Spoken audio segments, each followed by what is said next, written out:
For the Street in New York, I'm Jill Malandrino along with Jack Moore, and together we bring you the trading week ahead. Jack, let's quickly take a look at the 5-day on the S&P, and it's pretty safe to say that volatility came back into the market this week. Yeah, I mean, you have a lot of variables that are in play and a lot of uncertainties. And you have oil that made a rally this week and then got a little bit stopped today.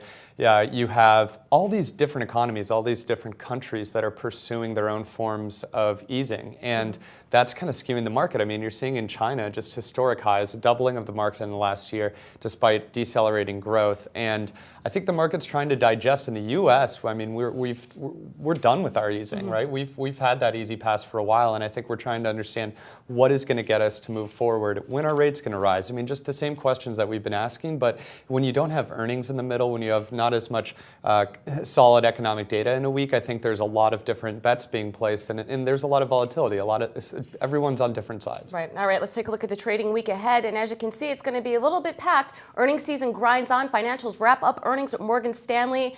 Google and Microsoft, along with Facebook, are going to kick off the tech sector. In terms of economic data, housing and manufacturing are going to be the key focus, in addition to jobless claims and energy inventory data. And of course, the commodity, foreign exchange, and U.S. dollar impact is going to be the key focus, as it has been for all of 2015. One name that we're focused on at the Street is Starbucks, which is a holding that you and Jim Cramer hold in Action Alerts Plus. Right, it's a real buy and hold. We love it, and it's tough to predict into the quarter what's going to happen.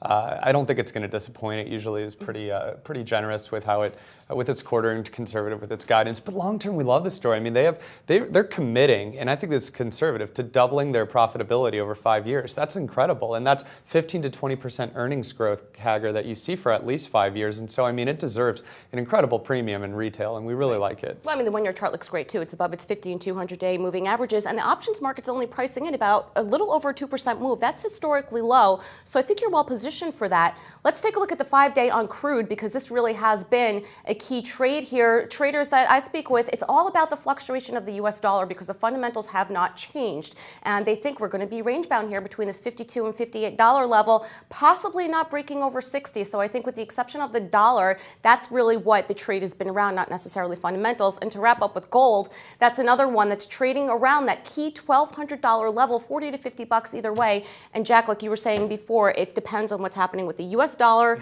global economies and their central banks, and of course, interest rate speculation. Right, and you saw this week, I think it reacted well to a strong demand outlook by one of the international agencies, and also the inventories are finally kind of coming down. They're still growing, but it's definitely less than we had expected. And I think just overall, I do believe that we've found that bottom at 43. You can at least feel comfortable when it hit that it's not going to go below that. At least I feel that way. I think that in the near term, there's so many different variables that are uncertain, that are unpredictable, that could influence it. But I think that you see Schlumberger, it reported yesterday, and it said that it's seeing tightening conditions in the second half of the year. So I mean, you're coming right from the source when you're hearing them say that. So I think that oil could be very volatile, but I think long term it has some stability. It's almost like, let's get the interest rate hike out of the way at this point. Right, exactly. All right, thank you very much, Jack. Thanks, Jill. For the Street in New York, I'm Jill Malandrino.